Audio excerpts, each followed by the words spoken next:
Picture someone standing at zero. Not in debt, not ahead, just zero. No savings, no cushion, paycheck arriving and leaving in the same week. They look around at people their age who seem to have it figured out.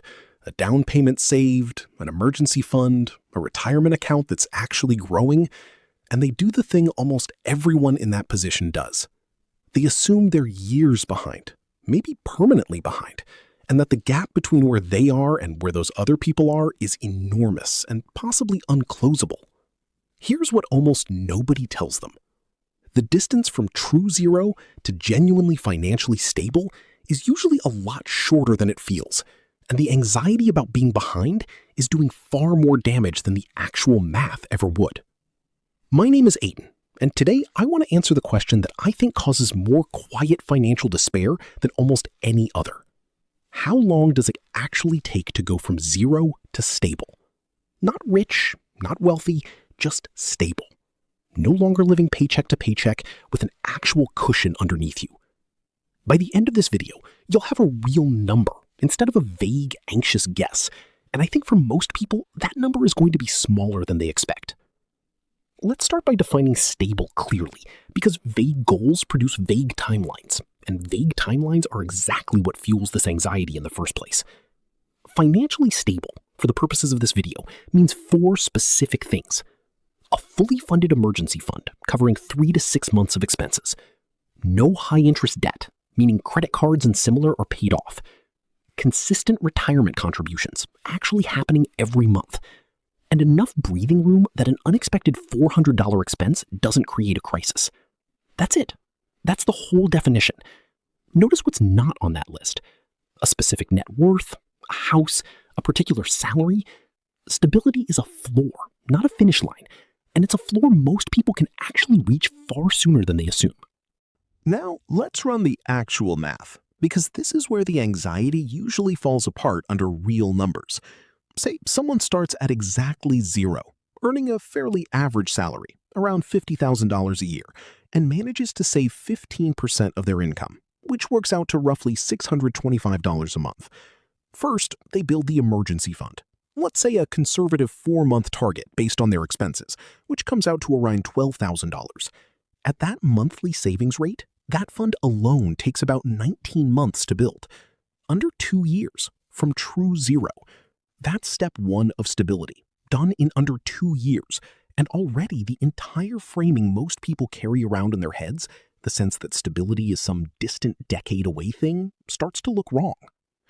It's worth walking through why 19 months is the actual number here, rather than something longer, because the arithmetic is simple enough that you can verify it yourself, and verifying it matters more than just hearing it stated. $12,000 divided by $625 a month comes out to just over 19 months. There's no compound growth assumption baked into this number, no optimistic market return, nothing that could fail to materialize. It's pure, boring, guaranteed arithmetic. The same $625 showing up every single month and stacking on top of the last. This is deliberately the most conservative version of this calculation because I want the number to hold up even in a year where nothing goes particularly well. Once the emergency fund is built, the same monthly amount redirects toward retirement contributions and staying debt-free. Within another year or so of consistent contributions, someone in this position has crossed every single item on that 4-part definition of stability.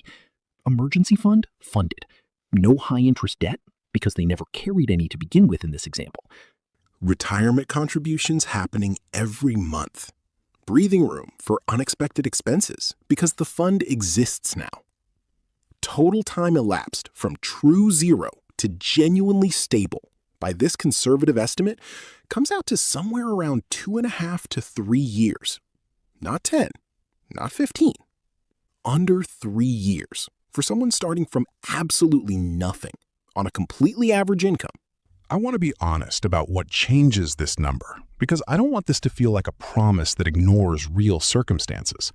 If someone is starting with existing high-interest debt instead of zero, that timeline extends because debt has to get cleared before the same dollars can start building the cushion, and credit card interest actively works against every dollar contributed. If someone's income is meaningfully below average, The same percentage savings rate produces fewer actual dollars, and the timeline stretches accordingly. If someone is supporting other people, a partner, kids, a parent, on a single income, the math gets genuinely harder, and the timeline is longer, and that's real, not something to wave away. But even accounting for these variables, the timeline from true zero to stable for most people sits somewhere in a 3 to 6 year range, not the vague, unbounded decade that anxiety tends to conjure up. It's worth being specific about how much these variables actually move the number, rather than leaving it vague. Someone carrying $5,000 of credit card debt at a typical high interest rate, working with that same $625 monthly capacity, needs to redirect a portion of it toward the debt first, which realistically adds somewhere between 8 and 14 months to the front of the timeline, depending on how aggressively they attack it. Someone earning $35,000 instead of $50,000, saving that same 15%, is working with roughly $400 a month instead of $625, which stretches the emergency fund phase out to somewhere close to 30 months instead of 19. These are real, meaningful differences, and they matter. But even in a combined worst case, someone dealing with both a lower income and some existing debt is usually still looking at a 5 to 6 year total timeline to full stability, not the 10 or 15 year figure that anxious guessing tends to produce out of thin air. So if the actual math produces a number that reasonable, why does almost everyone feel like they're impossibly far behind? This is where I think the real problem lives, and it has almost nothing to do with math and everything to do with who we're comparing ourselves against. When you look at someone your age who seems financially stable, you're not seeing their starting line. You're seeing them at whatever point they currently are, with no visibility into how they got there. Maybe they started 5 years earlier than you did, because they didn't have student loans slowing them down. Maybe they had family help with a down payment, or a wedding, or a car, quietly removing an expense that's still sitting on your side of the ledger. Maybe their income has simply been higher the entire time, for reasons that have nothing to do with effort or discipline. You are comparing your year 1 to someone else's year 8, and that comparison will always feel devastating, because it's not actually a comparison of the same race. It's a comparison of two completely different starting conditions, dressed up to look like the same competition. This comparison trap gets worse because of how invisible the actual starting point is for basically everyone you're comparing yourself to. Nobody posts a photo of their zero. Nobody sends out an update the month their checking account hit negative $40 before payday. The version of other people's financial lives that reaches you is almost always a heavily edited highlight reel that begins somewhere in the middle of their story, which means the comparison was never fair to begin with, and yet it's the primary lens most people use to judge how far behind they supposedly are. There's a particular version of this that's worth naming directly, because it shows up constantly in comment sections and casual conversations alike.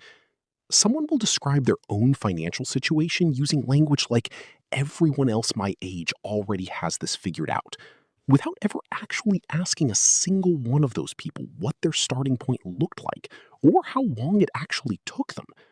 The assumption of a uniform, faster timeline for everyone else is almost never checked against real information. It's simply inferred from the visible outcome, which is exactly backwards.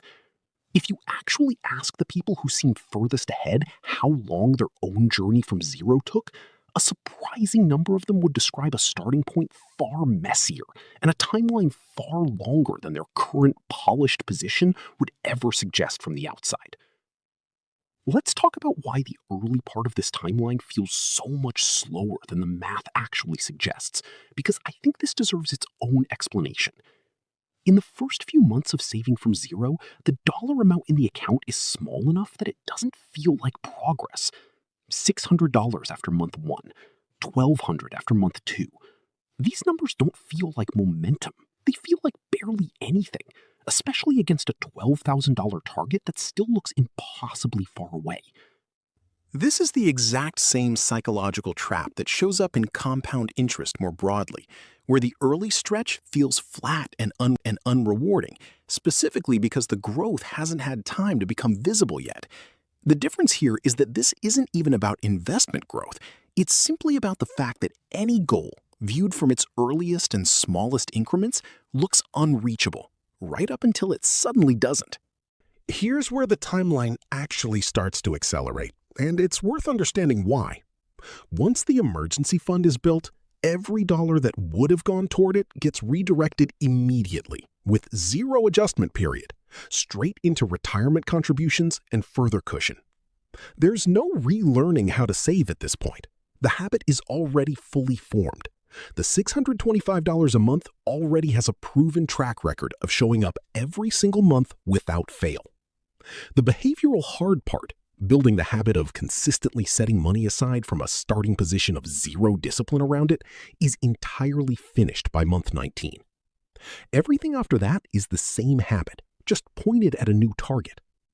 This is a big part of why the second half of this journey moves noticeably faster than the anxious guess most people start with. The hardest, slowest part is the very beginning, and it's also the part everyone is currently standing in when they feel the most hopeless about the whole thing. What actually moves this timeline, in either direction, comes down to 3 specific levers, and it's worth naming them clearly because most people only think about one of the 3. The first is income growth.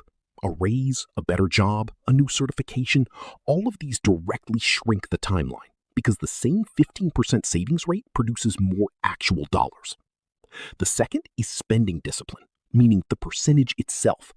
Someone who can push their savings rate from 15% to 25% without meaningfully increasing their income shrinks their timeline dramatically, sometimes cutting a 3-year path down closer to 2. The third, and this is the one most people underestimate the damage of, is avoiding new debt during the process. A single unplanned $5,000 expense financed on a credit card in year 2 doesn't just delay progress by the amount of that expense, it actively reverses progress, because that debt now has to be paid off with interest before the original timeline can resume, sometimes adding 6 months or more to what should have been a straightforward path. Of these 3 levers, the third one deserves the most attention, precisely because it's the one people plan for the least. Most people think carefully about their income and their savings rate because those feel like the obvious dials to adjust.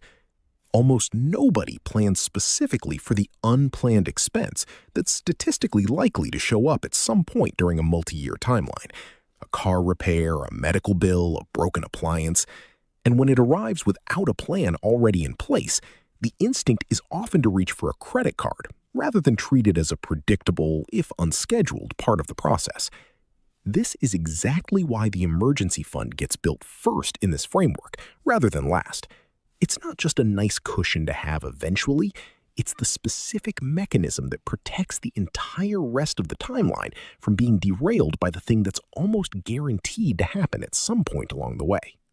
I want to spend a moment on that comparison trap again, because I think it's actually the single biggest thing standing between people and reaching this timeline at all, more than the math itself. When someone feels impossibly behind, a very common and very understandable response is to give up on the plan entirely, because the gap feels too large to be worth the effort of closing. This is precisely backwards. The gap feels large because it's being measured against the wrong reference point, someone else's year 8 rather than the person's own actual year 1. If that same person measured their progress against their own starting position 3 years ago, instead of a stranger's current highlight reel, the trajectory would look completely different, and in most cases, genuinely encouraging. Let's reframe this directly, because I think it's the single most useful thing you can take from this video. Starting late is almost always a myth. Not because timelines don't matter, they clearly do, but because the timeline people fear, 10 years, 15 years, some vague, permanently out-of-reach distance, isn't actually the real math for the vast majority of people starting from zero on an average income with no major complicating factors. The real math, for most people, lands somewhere between 3 and 6 years. And that number includes plenty of room for a bad month, a slow start, a few missteps along the way. This isn't a hyper-optimized best-case scenario. It's a fairly conservative, realistic one, and it's still dramatically shorter than the number most people carry around in their heads without ever actually calculating it. So here's the actual takeaway I want to leave you with, because I think this is genuinely more useful than just hearing that the timeline is shorter than you feared. Calculate your own number. Take your current expenses, multiply by 4 to 6 months. That's your emergency fund target. Take your current monthly savings amount, or a realistic one you could start this month, and divide the target by that number. That's your timeline to step 1. From there, stability is usually another 6 to 12 months beyond that point, once the habit is already built and the same dollars simply redirect toward retirement contributions. Write that number down. Not the anxious guess you've been carrying around, the actual calculated one. For most people, seeing that real number for the first time is the single biggest relief in this entire process, because it turns an abstract, hopeless-feeling distance into a concrete, closable one. The version of you standing at 0 right now is not permanently behind the version of someone else standing at stable. You're standing at a different point in a timeline that, for most people, closes in a handful of years, not a lifetime. The comparison that's been making this feel impossible was never actually measuring the same thing. Do the math on your own number, not someone else's highlight reel, and I think you'll find the distance is a lot more closable than the anxiety has been telling you. How long do you think your actual number is? Run the math and tell me in the comments. I'm genuinely curious how far off people's guesses are from their real timeline. And if this reframed how far away stability actually feels, subscribe, because this channel is entirely about the milestones that actually matter, not the ones that just look impressive from the outside.